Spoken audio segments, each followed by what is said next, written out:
Bwana Yesu asifiwe. Ningependa niwe na kipindi cha kufundisha neno kama vile imekuwa kawaida yangu siku zingine, na leo ningependa nifundishe kuhusiana na unyakuo na dhiki kuu ambayo itatokea baada ya unyakuo.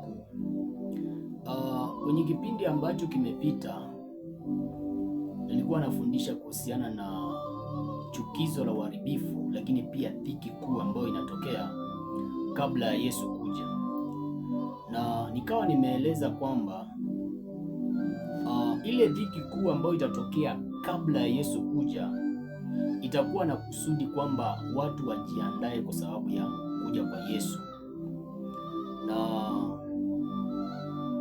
nikawa nimeeleza mambo mengi pale. Sasa nataka nielezee leo kuhusiana na unyakuo, lakini pia ile dhiki kuu ambayo itatokea baada ya kuwa unyakuo umetokea. Maana kile kitatokea ni kwamba mpiga Kristo atatawala ulimwengu baada ya kuwa Yesu amechukua kanisa, na wakati ule utakuwa ni wakati ambao hapa duniani neema itakuwapo tena, na mtu hataweza kuokolewa kwa damu ya Yesu Kristo, lakini kitakachokuokoa ni damu yako. Hapo ndipo nitafundisha mambo mengi, kwamba kile kitabu ambacho Yesu alikichukua kwenye kitabu cha Ufunuo mlango wa 5 na kuanzia mstari wa 1, akakichukua akavunja mihuri yake. Yule ambaye atakuwa hajaokoka, hicho kitabu kitafunguliwa ili wewe mwenyewe sasa ambaye utakuwa haujanyakuliwa utavunja hiyo mihuri kwa damu yako. Bwana Yesu asifiwe sana. Nitakuwa naeleza hao mambo yote, maana hautakuwa wakati wa neema, na itakuwa ni vizuri yule ambaye anasikiliza ujumbe, tafadhali, huu ndio wakati mzuri ambao unafaa kumpokea Yesu kama Bwana na Mwokozi wa maisha yako. Maana kama sio huu wakati, ujue kwamba ukija kuokoka wakati ule wa mpiga Kristo, utakuwa ni wakati wa mateso, na mpiga Kristo atakutesa mpaka wewe mwenyewe usarende, uamue kupigwa chapa ya mpiga Kristo katika kipaji cha uso ama kwenye mkono wako. Bwana Yesu asifiwe sana. Ndio maana kuna umuhimu wa kufundisha hii topic, ili kwamba kama kuna mtu ambaye ananisikiliza na bado hajampokea Yesu, utakuwa ni wakati mzuri sana. Kwa hivyo ningependa nianze na nitaanza na kile kitabu cha Mathayo. Tusome kwenye kitabu cha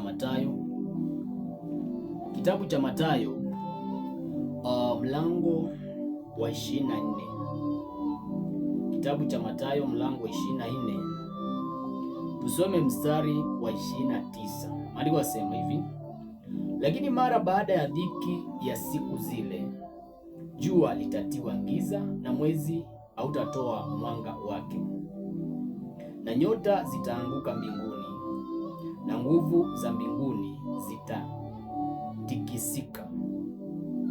Ndipo itakapoonekana ishara yake Mwana wa Adamu mbinguni. Ndipo mataifa yote ya ulimwengu yatakapomwombolezea, nao watamwona Mwana wa Adamu akija juu ya mawingu ya mbinguni pamoja na nguvu na utukufu mwingi. Kinachofundishwa hapa ama kinachoelezewa hapa, kumbuka nilikuambia kwamba Yesu alikuwa ameulizwa maswali na wanafunzi wake. Akaulizwa kwamba ni ishara gani ambazo zitatokea kabla ya kuja kwa Yesu mara ya pili. Yesu akawa anaeleza, anasema ya kwamba baada ya kuwa kuna dhiki kubwa ambayo itatokea baada ya kuwa Yesu haja kuja, hapo ndio Yesu ataonekana. Yaani maandiko yanasema kuna ishara zitaonekana mbinguni, ambapo jua litatiwa giza, mwezi hautatoa mwanga tena, vitu kama hizo. Na nikawa nimekueleza kwenye sehemu ambayo imepita kwamba jua itakosa mwangaza wake na mwezi, na nyota kuanguka, kwa sababu mwenye mwangaza atakuwa tayari ameshuka. Ujue kwamba Yesu ako na nuru yake. Yesu ni nuru, nielewa. Kwa hivyo hakutakuwa na maana ya kuwa na nuru ya jua tena, na ile nuru ambayo itakuwa inatumika ni wakati ule ambao Yesu atakuja, atakaa mawinguni, ni nuru ya Yesu Kristo.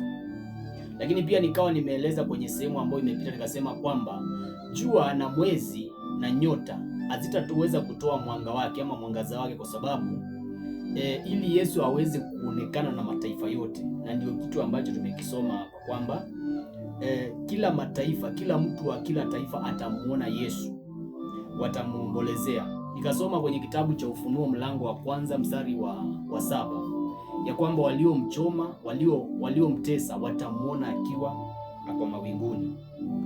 Bwana Yesu asifiwe sana.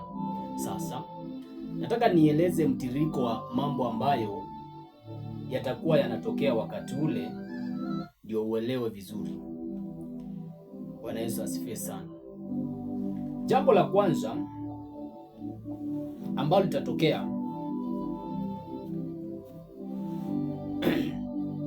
Yesu atakapokuwa anarudi akiwa anatoka mahali pale ambapo alienda kutuandalia. Kisoma kwenye kitabu cha Yohana 14 kuanzia mstari wa 1. Yesu anasema ya kwamba naenda kuandaa mahali, nami nikisha maliza kuandaa pale mahali nitakuja ili nikuwakujie, na mahali ambapo nilipo ili mahali ambapo nimepatengeneza mkapate kuwa pale. Kwa hivyo kile ambacho kitatokea ni kwamba jambo la kwanza, wale ambao watakuwa wamekufa wakiwa ndani ya Kristo watafufuka. Hiyo ndio itakuwa jambo la kwanza. Kwenye kile kitabu cha Wathesalonike wa kwanza mlango wa 4 na ule mstari wa 14, maandiko yanasema hivi: maana ikiwa tuamini ya kwamba Yesu alikufa atafufuka, vivyo hivyo na hao waliolala katika Yesu Mungu atawaleta pamoja naye. Unaona sasa? Kwa hivyo wale ambao watafufuka wakiwa wa kwanza Yesu atakapokuja ni wale ambao walikufa ndani ya Kristo. Ukisoma mstari wa 15 wasema, kwa kuwa towaambieni haya kwamba neno la Bwana kwamba sisi tulio hai tutakaosalia hata wakati wa kuja kwake mwana, hakika hatutawatangulia wao waliokwisha kulala mauti. Kwa hivyo wale ambao watatangulia kwanza kufufuka ni wale waliokufa ndani ya Kristo, na wakifufuka ndio hivyo hivyo nao wale wengine ambao watapatikana Yesu wakiwa hai watabadilishiwa miili yao. Ndio maana ukisoma kwenye kile kitabu cha Wakorinto wa kwanza mlango wa 15 na mstari wa 50. Kitabu cha Wakorinto wa kwanza mlango wa 15 mstari wa 50 nasema, ndugu zangu, nisemayo ni haya, ya kuwa nyama na mwili haziwezi kuurithi ufalme wa Mungu, wala uharibifu kuurithi kutokuharibika. Kwa hivyo, kwa sababu nyama na mwili haziwezi kuurithi ufalme wa mbinguni, kile kitatokea ni kwamba tutabadilishiwa miili yetu, tupewe miili ya ufufuo, tupewe miili kama miili ya malaika. Ule mwili ambao Yesu aliupokea baada ya kuwa amefufuka ndio mwili ambao tutakuwa nao, na hapo ndipo sasa tutaenda kumlaki Yesu mawinguni. Naelezea kuhusiana na hatua za mambo ambayo yatakuwa yanatokea. Sasa tukiwa kule mbinguni, kile kitatokea ni kwamba tutaanza kuhukumiwa, kazi zetu zitaanza kuhukumiwa ama kujaribiwa, yani tutajaribiwa kulingana na kazi zile ambazo tulimfanyia Mungu. Kwa hivyo kuokoka tu hakutoshi. Ukisoma kwenye kile kitabu cha Wakorinto wa kwanza mlango ule wa 3, hapo ndio nataka tuangalie tuone kwamba kila mtu atahukumiwa ama kazi yake itapitishwa kwenye moto, itajaribiwa kwa moto. Kitabu cha Wakorinto wa kwanza mlango wa 3 na mstari wa 13. Maandiko yanasema, maana siku ile